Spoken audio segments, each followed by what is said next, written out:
Blah. Y'all already know what it is. Your boy Yaakov. What it do? The outlet to reality. The holdest podcast in Vegas and Chicago. What up? This is the place where you want to hide from your drama, or maybe hide from your baby mama. Aha, just kidding. But anyways, fans, thank you for staying tuned. Don't forget to like, share, comment, and subscribe. Ching. And today we have a very special guest who's a writer, director, a coach. I'm gonna tell you more about. And this is my friend Ali. What's up, girl? Hey, what's up? I'm so happy we're doing this because you don't understand. Like, I feel like we have so much stories together, and I do want to share a little story, guys. So I'm getting ready for this play, right? And I call Ali, right? Girl, you ready? She's like, maybe in the back, all right. She's like, she's like, this is a secret spot. So we get there, and I'm not gonna lie, really cool spot in Vegas. And I can't say too much because then y'all gonna start stealing my spot and her spot. So we can't say too much. But I was like, girl, I need help because I'm struggling to be that character that I have to be this pompous and very very elegant, whatever you gotta call it, like very Stuck up. Yeah. yeah. See, she Mhm. knows, she knows. So I came in, right? And she's like, all right, we're gonna do a little exercise to see where you at. And I started doing it, right? And I was like, hot sauce. And she could hear it. She's like, wait, whoa. You're using your throat. I can hear it. You can't, we can't be doing that. I said, why? Like, it's gonna go away, and so we need you to use your diaphragm. I'm like, for real? And I told her, look, girl, I'm gonna be honest, I don't really use it. I mean, I use it when I eat, but I don't really know how to use it. You see? And I love our exercise. Till this day, I don't forget. But she was showing me different exercises to use my stomach while expressing, projecting my voice. And it was so cool because it felt like you taught me like a new special power. You know what I'm saying? And we had so much fun. Like, I gotta be grateful. I'm so grateful that we did this together because from the play, which we both know, Rebecca, she really likes that she doesn't have to tell me to be louder. Like, she likes that I'm Mhm. already, I could do it, and I thank you for that because I needed that 101, training, that VIP training, you know what I'm saying? And I'm really thankful, girl. I gotta say, best coach, very motivating and very patient. And what about you, Ali? Any first impression you could remember when you first met me? I just thought you were freaking hilarious. Like you were a funny guy. And because I think I met you in Rebecca's class, right? Yep. Yeah. And so definitely thought you were really funny. You were nice, very welcoming into the class. And then when getting to interact with you in any other setup or situation, I mean, you're the same throughout. So it's not like you're just putting on an act or anything. Like, no, that's you the whole time. No. I like that. I ain't gonna lie, girl. When I first met you in class, I was like, man, this girl's really good at acting. I don't think I'm on her level yet. You know what I'm saying? She was already she had like a monologue and she just did it. And I was like, dang, look at that. I got competition. I don't think I could beat her. You know what I'm saying? But I think I'm gonna be honest. When I first met you, I gotta say you have like this confidence, which I really like. I think some people when they go to somewhere like new, they're a little shy. But I noticed you don't really have that. Like, you're just like, I'm just gonna let it flow. You know what I'm saying? Yeah. Yeah, And because just there to have fun. It was, not worried about how I'm gonna look. Uh Shoot, I never need to drink alcohol in order to do something stupid. I can do that without it. It's just my threshold for embarrassment, it's gone. see, I might have to seal that. You know what I'm saying? Look, let me ask you this, so my fans will get to know you a little bit more, girl. Tell us, if were you born and raised in Vegas? What's your hobbies? and what got you here, girl, in Vegas? Okay, so definitely not born and raised in Vegas. I was actually born in California, but I can't claim it because we moved shortly after I was born. So I was raised mostly in the South, North and South Carolina. So you'll probably hear me say some things, some words to where it's like, oh, there's that Southern, that's where it is, to not have much of an accent. But I've found like there's some colloquialisms that I'll say. For instance, I was out with some friends and we're in a restaurant. This kid was acting up, and I'm like, man, somebody's a jerking knot in that kid's tail. And everyone looked at me like, what? And then the one other person who'd been in the South be like, I know what you're saying. I know what you're saying. Wow. Yeah.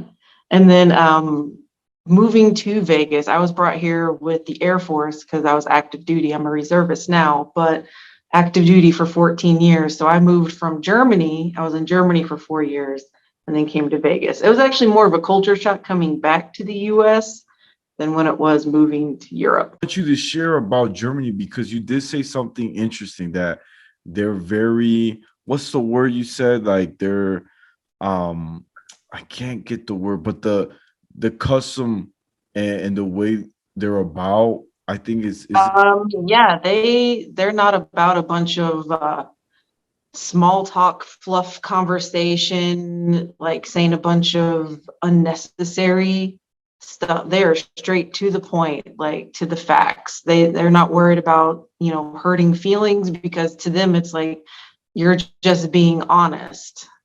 So you shouldn't have an issue with it. Yeah.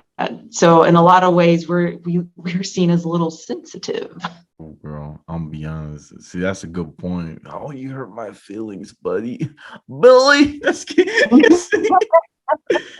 oh man. And about the food over there in Germany, like what can you remember or like Oh my gosh. The first meal I had, I remember I was like, have I been in like another world or something? Like I felt like I just left like basic training or been deployed. Like the food tasting, it was so fresh and the flavors, because they have stricter laws on their processing and how they ship food and what's in their food. So, and everything's like locally grown and acquired. And I could taste a difference immediately.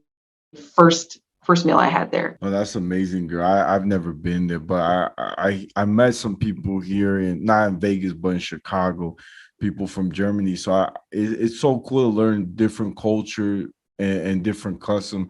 Now I do want to ask you something, girl, because you said you were in the military, right?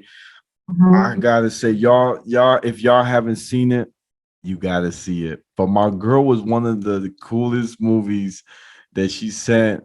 It's Mervyn and Zoe, right? Am I saying it right? Merritt and Zoe. Mary and Mm-hmm. Zoe. And it's a cool military movie because it's about two best friends who are in the military and it shows a little bit after, right?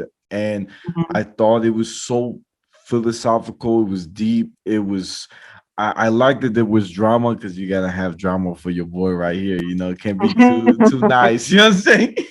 And my girl was in it. I was so happy for her to see her get up and share her story. And I thought it was so cool. Now, girl, you have to spill the beans. How did you get that opportunity? Yes, easy enough. I'm on Actors Access. So I don't know if you've spoken about Actors Access, that it's a website where you build your profile and you can start submitting to hundreds of roles.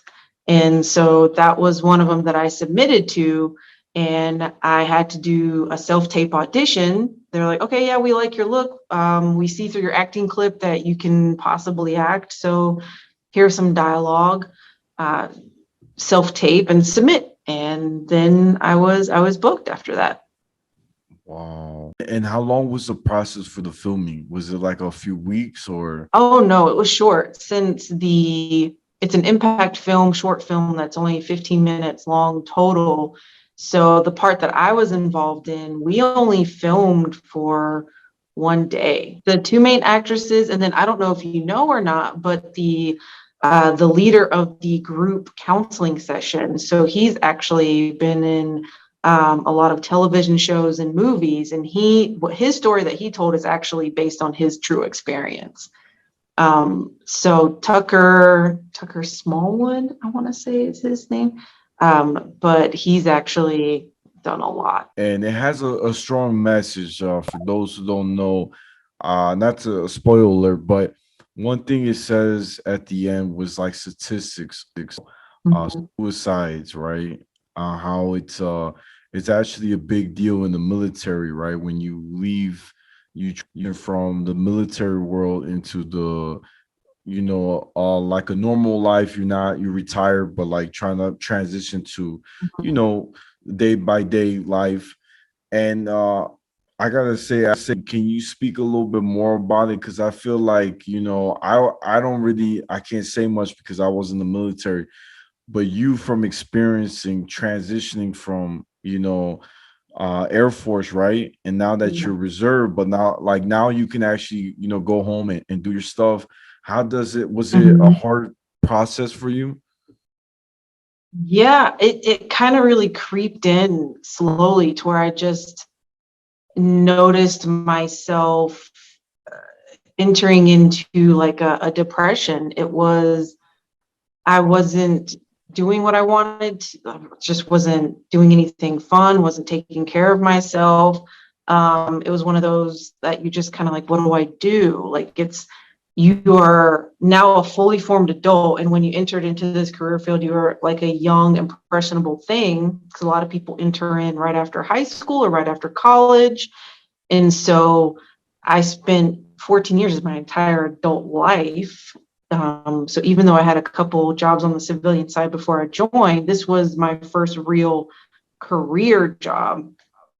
And so they're not as much like a corporate job. It was very much like they break you down and build you back up into a soldier. And so there is some indoctrination, there is some institutionalization. And so when you leave and you've left now the community, because I don't know if you know this or not, the military members make up about 1% of the US population. So when you go from this community to where everybody's doing the same thing, it speaks the same language, and similar experiences, and then you go and you're like placed into the middle of a group that has no idea what you've done, what you've been through, and everyone's doing something different now.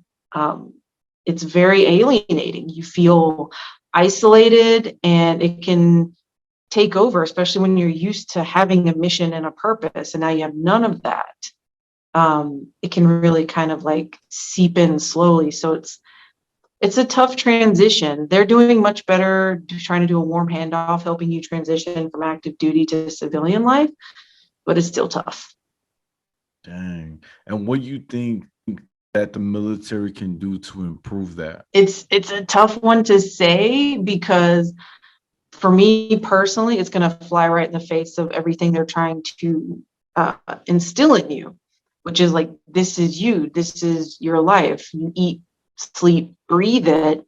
But for me, I didn't let it be my whole personality. I didn't let it be my whole identity. And so when I was leaving, then I still was in touch with some of myself prior to military, and I was already doing some stuff outside of the military. So that were things that I could cling to, like a life preserver, you know.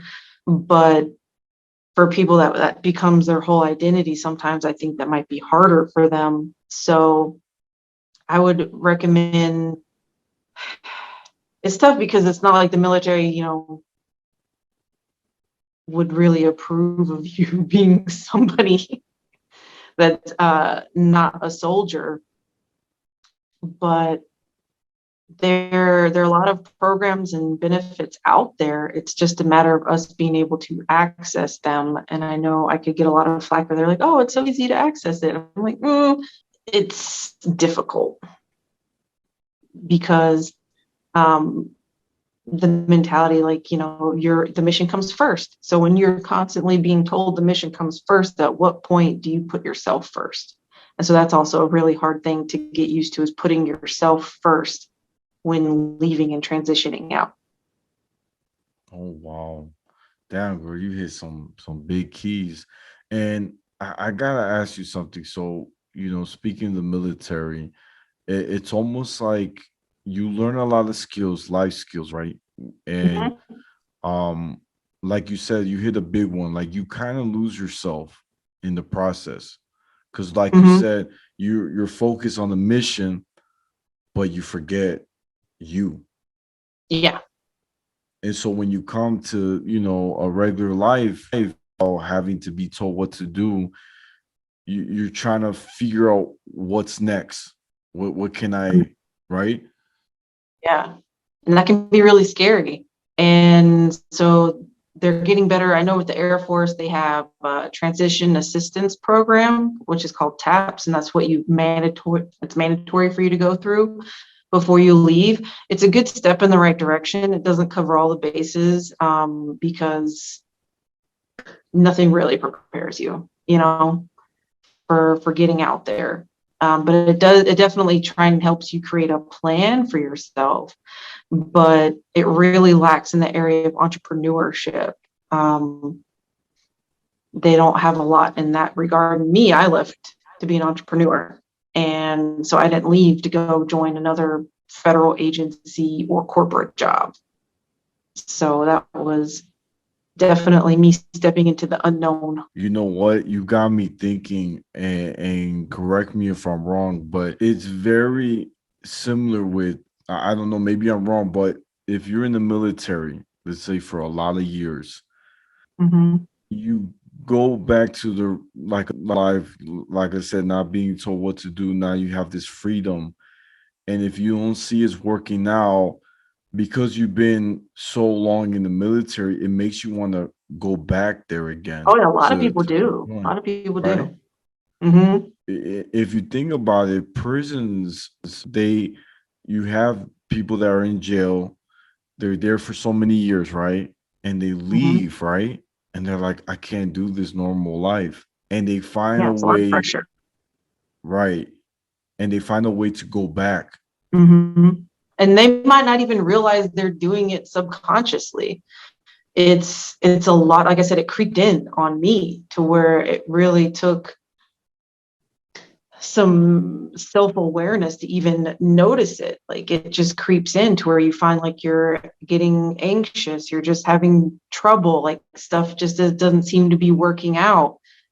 And so you're like, oh, it's just so much easier when everything was taken care of, and that's one of the things with the military. It's like, they take care of all you're needing to think and know what to do. They just provide it all for you. So it's a lot to just take on in such a short period of time. Thankfully, I did a program called Skill Bridge, to where I was actually able to do an internship for photography for like 3 months before I left active duty. And not a lot of people know that exists in the Air Force. So that kind of helped buffer me transitioning out even more. Whoa. See, that's really cool, girl. I didn't know about that program. A lot of people don't. It's like one of the best kept secrets in the Air Force. I think Army might have something similar, but Skill Bridge for Air Force. Dang, see, that's pretty cool. Now, I do want you to share a little bit something. So, for those who don't know, my girl right here is one of the best podcasts unclassified. I gotta say, she had your boy on it. It was an honor when she called me up. She was like, "Hey, can you do it this time? 3 o'clock, 5 o'clock." I said, "Girl, I could make it. I'll just make a U-turn." And then I was like, "I'll be right there." And we got there, and I'm not gonna lie, I was a little nervous because I've never met Ali's friend who's the co-host, and I was just nervous. I was sweating, and when we did it, it was so funny because I was so loud in the mic. I said, "Can y'all hear me?" Yes, sir, yes, sir. Like all up in the mind. Hey, this is Yaakov, your boy. And we're just like, whoa, whoa, whoa, back up, back up. It was so fun. I'm not gonna lie, one of the best interviews of my life, and I feel like you definitely have that talent. I love your voice. I love your questions. I think I'm one person tell us a little bit about the podcast for those who never heard it, and how you guys started it. Yeah, so my friend Logan, she and I are both prior active duty. We got out around the same time. And one of the things we both agreed on is that it's really hard for veterans to find community. And granted, there are tons of services out there, and I'm not discounting any of them, but why not have just one more little community, that someone can maybe, like, they're in the local area, so they can relate, or maybe because we're female, they can relate, just any little thing to help someone grab onto so they have something that they can listen to and feel a part of, feel heard, feel understood, or maybe gain some information. And so us being prior veterans, that was one of the aspects of why we started the podcast, was to build community, but also to put information out there for other beginning actors, writers, anybody who's basically just starting something new, so because we don't know what we're doing, and we say that all the time, right? We don't know what we're doing. So, we're just trying to prove, like, you can do it, just do it, because we're like, do we wait and make sure we have everything perfect? No, I was like, let's just do it, man. I was like, I don't care, just throw something on the wall till it sticks, even if, the only person listening is my mom and your mom, like, we're doing it, and actually, I went to an event, a movie premiere kind of short film festival, the other day for a friend of mine, and they're saying, like, hey, well, what kind of projects are you working on? Because I was on the Q&A board. I had a short film in the premiere, and I was like, yeah, I'm doing a podcast, and we love to highlight people in the local area, wherever, to talk about what they're doing, their art, how they got into it, how do they stick with it, what is some advice that they can give, because we want to use our platform as a platform for other people to get known and seen and build that community, because it's always interesting to meet new people. We love meeting new people, but also it takes the pressure off us having to think of something every day. So it's like, instead of always coming up with stories, well, let's hear your story. It's a lot of fun that way. Yeah, no, for real, girl. I think you guys have something nice. I love the intro with the trumpet. I think that's so cool because it has like that military, like, let's get ready to rumble, like, let's go. Mm-hmm. And then you guys get into it. So I think you both have a good chemistry for sure. Yeah, for sure. I love working with her. Like, we make each other laugh. She has good information, and we're actually, let's see, I think I'm more than 10 years older. So it's also good to have that age difference too. So we're not representing just one age demographic. Like, we've got different age groups, different backgrounds, different experiences. So I like having that dynamic. Oh no, that's cool, girl. That's cool. No, for real. I did feel special when I was there. I ain't gonna lie. I had two women right there. I was like, man, I'm in the middle. I don't know what to say. Oh yeah. They listened to the episode. We were straight laughing for the first minute, giggling, laugh. This guy has, like, he was doing like schoolgirl giggles, like, whole first minute. Like, he started off with his deep voice, hey, Yaakov, and then he's hiding it right now. He's hiding it because he's on his own show. Yeah, I can't. You can't. TMZ, they be looking. You know what I'm saying? Oh man, you're so funny. No, but for real, I really enjoy that time. I love the podcast. I support it 100%. And I'm really happy for you, girl. And also, I wanted to ask you, because I know you do photography, girl. I love your pictures. You come up with some, thank like, you. cool techniques. No, for real, it's from the heart. It's from the heart. And I gotta say, what's your like? How do you come up with these new techniques? Like, So, to be honest, like, there is no, in my opinion, there's no new unique idea. If you look on any photographer's page, you'll see we're doing the same stuff, like, just a different flavor, like, put our own little flavor on it. So it's just experimenting, and I get inspired by so many other photographers, or if I see like something in a movie, or if I see something in, it doesn't even have to be people. It could just be some type of scenery setup where I'm just like, oh, I'd like to incorporate that in a picture, or dreams, sometimes I dream things and just try and put it together. Like my brain is constantly seeing something like, oh, that'd be cool. That'd be cool. Yeah. Wow, no, girl, because you're very creative person. I ain't gonna lie, very creative. You have a lot of skills, like too many. I'm like trying to keep on, in touch, but you just got too many. And I gotta say, like, hanging out with you, and when we went at the Eagles, we were drinking beer and stuff. You're like so chill, girl. Like you the fun. You're like, okay, let's go play pool. I like that. I think you definitely know how to hang. They get like they starting a problem, and you don't have that, girl. You real, pay back. You know what I'm saying? Yeah, no, I'm technically allergic to alcohol, so my tolerance is like this.